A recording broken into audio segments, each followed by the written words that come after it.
Hi நண்பர்களே, நலம் 360 சேனலுக்கு உங்களை அன்போடு வரவேற்கிறேன். இன்னைக்கு நம்ம வீடியோவில் எதை பற்றி பேச போகிறோன்னா, நம்ம முன்னோர்கள் சொன்னது மாதிரி உணவே மருந்து அப்படின்றதுக்கு ஒரு முன்னுதாரணமாக இருக்கிற ஒரு பொருளை பற்றி தாங்க பேச போகிறோம். அதுதாங்க மாதுளை. மாதுளை சிவப்பா அசத்தலா ருசியோடு இருக்கிற இந்த பழம் உடலுக்குள்ள நன்மை முழுமையாக புத்துணர்ச்சி பெற வைக்குதுங்க. ஒரு அற்புதமான உணவுன்னு கூட சொல்லலாம். இதை நம்ம ஜூஸாக சாப்பிடலாம், இல்லை வெறும் பழமாக கூட சாப்பிடலாம்.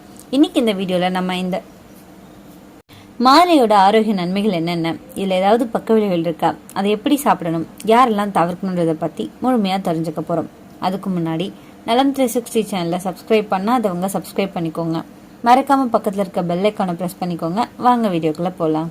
ஆண்டு முழுக்க கிடைக்கக்கூடிய பழங்களில் இந்த மாதுளை பழமும் ஒன்றுங்க. அதில் பல ஆரோக்கிய நன்மைகள் கிடைக்குது அப்படின்னு நிபுணர்கள் சொல்கிறாங்க.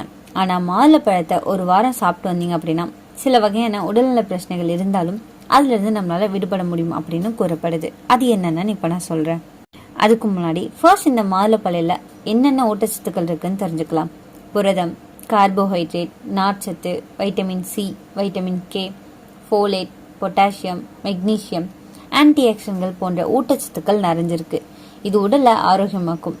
மேலும் இதை நம்ம சாப்பிட்றதால உடலுக்கு குறைவான கலோரிகள் மட்டும்தான் கிடைக்கும்.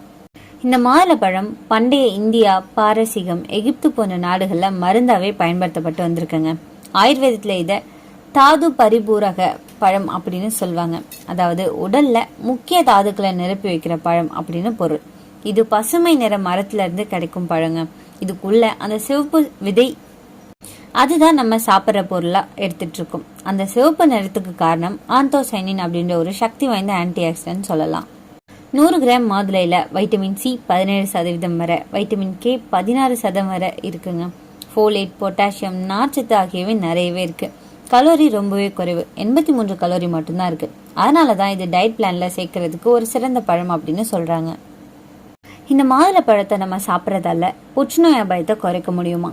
மாதுளையில உள்ள ஆன்டி ஆக்சிடென்ட்கள் புற்றுநோய் எதிர்ப்பு பண்புகளை கொண்டிருக்கு. இது கல்லீரல் புற்றுநோயின் ஆரம்ப கட்டங்கள்ல கட்டி வளர்ச்சியையும் குறைக்குது. அது மட்டும் இல்லாம புரோஸ்டேட் புற்றுநோய், தோல் புற்றுநோய் மற்றும் மார்பக புற்றுநோய்க்கு மாதுளை சாறு நன்மை பயக்கும் அப்படின்னு ஆராய்ச்சியாளர்கள் சொல்றாங்க. நீரிழிவை கட்டுப்படுத்துது. மாதுளையில உள்ள புனிகலஜின் அப்படின்ற ஆன்டி ஆக்சிடென்ட் ரத்த சக்கரை அளவை கட்டுப்படுத்த உதவுதுங்க. மாதுளை கெட்ட கொழுப்போட அளவை குறைக்கவும் நல்ல கொழுப்போட அளவை அதிகரிக்கவும் உதவுது. இந்த மாதுளையில உள்ள பாலிஃபினாலிக் கலவைகள் இதய ஆரோக்கியத்துக்கு மிகவும் நன்மை பயக்குது. ரத்த அழுத்தத்தை குறைக்கவும் உதவியா இருக்கு. மாதுளை ஜூஸ் குடிக்கிறதால சிறுநீரக கற்கள் ஏற்படும் அபாயத்தை குறைக்க முடியும். இந்த மாதுளை பழ ஜூஸ் குடிக்கிறவங்களுக்கு சிறுநீர்ல சிட்ரேட்டின் அளவு அதிகமா இருக்கும். இது சிறுநீரக கற்கள் உருவாகும் அபாயத்தை குறைக்க உதவியா இருக்குங்க. கர்ப்பிணிகள் மாதுளை பழம் சாப்பிட்றது ரொம்பவே நல்லது. இதனால வயிற்றுல இருக்கிற குழந்தையின் மூளை நல்லா வளர்ச்சி அடைவதா நிபுணர்கள் கூறுறாங்க. மாதுளை பழங்கள் தினமும் சாப்பிட்டு வந்தோம் அப்படின்னா வயிற்று வீக்கம் குறையும். இந்த மாதுளை பழத்தை ஒரு வாரம் சாப்பிட்டு வந்தீங்க அப்படின்னா உடல்ல ஏற்படுற வீக்கம் குறையுமா? மாதுளையில உள்ள பாலிஃபினால்ஸ் பண்புகள் உடற்பயிற்சியின் போது ஆற்றல் அளிக்குது. இதனால விரைவில் சோர்வு ஏற்படாது. மாதுளை பழங்களை சாப்பிட்டு வந்தோம் அப்படின்னா செரிமானம் மேம்படும். இதுல இருக்கிற ஆரோக்கியமான பாக்டீரியாக்கள் சீரான செரிமானத்திற்கு நமக்கு உதவியா இருக்குங்க. மாதுளை வயது தொடர்பான மூளை சிதைவு மற்றும் அல்சைமர் நோய் அபாயத்தை குறைக்க உதவுது. இந்த மாதுளையில இருக்கிற நார்ச்சத்து மலர்ச்சிகளை தடுக்கவும் செரிமான ஆரோக்கியத்தை மேம்படுத்தவும் உதவுதுங்க. இதுல இருக்கிற வைட்டமின் சி நோய் எதிர்ப்பு சக்தியை அதிகரிக்கும். சளி, காய்ச்சல் போன்ற தொற்று நோய்களை தடுக்கவும் உதவியா இருக்கு. இந்த மாதுளையை நம்ம சாப்பிட்றதால ரத்தத்துல இருக்கிற நச்சுக்களை நீக்கி புதிய ரத்த அணுக்களை உருவாக்க உதவுது. அதனால அனிமியா குறைஞ்சி ஹீமோகுளோபின் கொண்டவங்களுக்கு தினசரி மாதுளை ஜூஸ் ரொம்பவே நல்லதுன்னு சொல்லப்படுதுங்க. இதய ஆரோக்கியம் மேம்படும். இதய நோய்களுக்கு மாதுளை ஒரு இயற்கை காவலன் மாதிரின்னு சொல்லலாம். இதுல இருக்கிற ஆன்டி ஆக்சிடென்ட் ரத்த குழாய்களோட கொழுப்புல ஒட்டாம தடுக்குது. கொலஸ்ட்ரால் குறையும், ரத்த ஓட்டமும் சீராகும். மாதுளை வைட்டமின் சி நிறைஞ்சது. அது கொலாஜன் உற்பத்தியை அதிகரிக்குது. அதனால சருமம் மென்மையாக ஒளி வீசுற மாதிரி தோணும். மாதுளை சாறு குடிக்கிறது பிம்பிள், சுருக்கம், டார்க் ஸ்பாட்ஸ் ஆகியவற்றை குறைக்குங்க. நோய் எதிர்ப்பு சக்தி அதிகரிக்கும். மாதுளை உடல்ல நோய்களுக்கு எதிராக போராடும் வெள்ளை ரத்த அணுக்கள் அதை வலுப்படுத்துது. சாதாரண காய்ச்சல், சளி, வைரஸ் தாக்கம் ஆகியவற்றை தடுக்குது. ஜீரண சக்தி மேம்படும். மாதுளை நார்ச்சத்து நிறைஞ்சது. வயிற்றுல உணவு சரியாக செரிக்க உதவியா இருக்கும். வயிற்றெரிச்சல், மலச்சிக்கல், வாயு தொந்தரவு ஆகியவற்றை குறைக்குது. ரத்த அழுத்தம் கட்டுப்பாட்டுல இருக்கும். மாதுளையில இருக்கிற பொட்டாசியம் ரத்த அழுத்தத்தை சமநிலைப்படுத்துதுங்க. ஹை பிபி கொண்டவங்களுக்கு தினசரி அரை மாதுளை பதம் உதவியா இருக்கும். ஆண்கள் பெண்கள் 2 பேருக்குமே தனித்தனி நன்மைகளை கொடுக்குது. மாதுளை ஆண்களோட டெஸ்டோஸ்டான் ஹார்மோனை கட்டுப்படுத்தி உடல் சக்தி அதிகரிக்க உதவியா இருக்கும். பெண்களுக்கு பீரியட் ஒழுங்கு ஹார்மோன் சமநிலை பிரச்சனை இல்லாதவங்க இதோட தோலை மருந்தா யூஸ் பண்ணிட்டு இருக்காங்க. புற்றுநோயை தடுக்குது. மாதுளையில உள்ள ஆன்டி ஆக்சிடென்ட் சில புற்றுநோய் செல்களின் வளர்ச்சியை தடுக்குது அப்படின்னு ஆராய்ச்சியாளர்கள் சொல்றாங்க. மாதுளையை நம்ம எப்படி சாப்பிடலாம் தெரியுமா? மாதுளை விதைகளை நேரடியா சாப்பிடலாம். அப்படி இல்லைன்னா ஜூஸா பிழிந்தும் குடிக்கலாம். காலையில வெறும் வயிற்றுல குடிச்சோம் அப்படின்னா ரொம்பவே நல்லது. மதியம் சாப்பாடு முடிச்சு உடனே சாப்பிடக்கூடாது. செரிமானத்துக்கு சில சுமை ஏற்படலாம். மாதுளையில சில பக்க விளைவுகள் இருக்குங்க. மாதுளை நல்லதான், ஆனா சிலருக்கு சில சிக்கல்கள் வரலாம். அலர்ஜி பிரச்சனை ஒரு சிலருக்கு மாதுளை சாப்பிட்டதும் தும்மல், தோல் அரிப்பு, வாய் வீக்கம் வரலாம். சர்க்கரை நோயாளிகள் ஜூஸ் வடிவில் அதிகமாக குடிக்க கூடாது. சர்க்கரை அளவு அதிகரிக்கலாம்.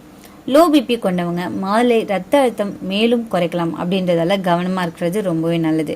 சிகிச்சை நடப்பவர்களுக்கு மருந்தோட மாதுளை ஜூஸ் குடிக்கிறது சில மருந்துகளின் விளைவை குறைக்கலாம். ஸோ மருத்துவரோட ஆலோசனை பெற்ற பிறகு அதன் பிறகு நீங்க அதை சாப்பிட்றது உங்க இஷ்டங்க. இந்த மாதுளை பழத்தை நம்ம எப்படி தேர்வு செய்யலாம் தெரியுமா? பழுத்த மாதுளை ரொம்பவே சிவப்பா கனமா இருக்கும். தோல் சுருங்காம இருக்கிறது ரொம்பவே நல்லது. சேமிக்கணும்னா குளிர்சாதன பெட்டியில வச்சுக்கொள்ளலாம். 5-6 நாட்கள் மற்றும் சேமிக்கிறது ரொம்பவே நல்லது. அதற்கு மேல சேமிக்க தேவையில்ல. இந்த மாதுளை பழத்துல பல நன்மைகள் இருந்தாலுமே அதுல சர்க்கரை மற்றும் பொட்டாசியம் அதிகமா இருக்குது. ஸோ உங்களுக்கு நீரிழிவு நோய் அப்படி இல்லைன்னா சிறுநீரக பிரச்சனைகள் இருந்துச்சு அப்படின்னா அதை உட்கொள்றதுக்கு முன்னாடி மருத்துவரை அணுகிறது ரொம்பவே நல்லதுங்க. பண்டைய காலத்துல மாதுளை சிவப்பு நிறத்தால இருக்கிறதால இது ரத்தம் மற்றும் உயிரின் அடையாளம் அப்படின்னு கருதப்பட்டது. பல கலாச்சாரங்கள்ல இது நீண்ட ஆயுள் பழத்துக்கு அடையாளம் அப்படின்னு சொல்லப்பட்டு வருதுங்க. ஒரு மாதுளையில சுமார் 600-1000 வரை விதைகள் இருக்கும். ஒவ்வொரு விதையும் தனித்தனியா நம்ம உடலுக்கு பயனுள்ள சத்துக்களை கொண்டிருக்கு. அதனால ஒவ்வொரு விதையும் ஒரு மருந்துன்னு சொல்லலாம். இந்த மாதுளையோட தோலை நீங்க எரியக்கூடாதுங்க. அது ஆன்டிபாக்டீரியல் பண்புகளை கொண்டது. அதை உலர்த்தி தூள் பண்ணி முகத்துல பயன்படுத்தினீங்க அப்படின்னா பிம்பிள்ஸ், கருமை, டேன் எல்லாமே குறையும். அதே மாதிரி வயிற்று வலி அப்படி இல்லைன்னா வயிற்றுப்போக்கு வந்தா கொஞ்சமால் தோலை வெந்நீர்ல கலந்து குடிக்கலாம், கொஞ்சம் அளவு மட்டும். கர்ப்பிணி பெண்கள் மாதுளை ஜூஸ் குடிக்கிறது மகப்பேறு காலத்துல ரத்த அளவை உயர்த்தும். ஸோ பிள்ளையோட மூளை வளர்ச்சிக்கும் இது உதவியா இருக்கு. ஆனா டெய்லி சரியான அளவு குடிக்கிறதுக்காக மருத்துவர்கிட்ட ஆலோசனை பெறது ரொம்பவே நல்லதுங்க. மாதுளை விதைகள்ல இருந்து பெறப்படுற எண்ணெய் பியூனிசிக் ஆசிட் அப்படின்றது நிறைஞ்சிருக்கும். இது சருமத்துக்கு க்ளோ கொடுக்கும். முகம் மென்மையாக, முடி விழுதல் தடுக்க இது உதவியா இருக்கும். உடல் எடையை குறைக்க உதவியா இருக்கு. மாதுளை நார்ச்சத்து அதிகம் இருக்கிறதால நீண்ட நேரம் வர பசியை கட்டுப்படுத்தும். அதனால இது ஒரு சிறந்த வெயிட் லாஸ் ஃப்ரூட் அப்படின்னு கூட சொல்லலாம். இப்போ பல காஸ்மெட்டிக் ப்ராடக்ட்ல மாதுளையோட எக்ஸ்ட்ராக்ட் சேர்க்கப்படுது. அது சருமத்தை புதுப்பிக்கவும் பற்களோட அழுகலை தடுக்கவும் உதவியா இருக்கு. இந்த மாதுளை ஒரு சாதாரண பழம் இல்லைங்க. இது நம்ம உடலுக்கு ஒவ்வொரு நாளும் ஒரு நச்சு நீக்கும், ரத்த சுத்தப்படுத்தும், நோய் எதிர்ப்பு மருந்து மாதிரி வேலை செய்யுது. ஆனா எல்லாத்துக்கும் அளவுன்றது ரொம்பவே முக்கியம் இல்லையா? ஸோ தினசரி அரை மாதுளை பழம் போதுமானது. மருத்துவரோட ஆலோசனை இல்லாம அதிகமா எடுத்துக்கொள்ளாதீங்க. இயற்கையோட வரம் சரியான முறையில எடுத்துக்கிட்டா அது வாழ்க்கையே நீட்டிக்கும்.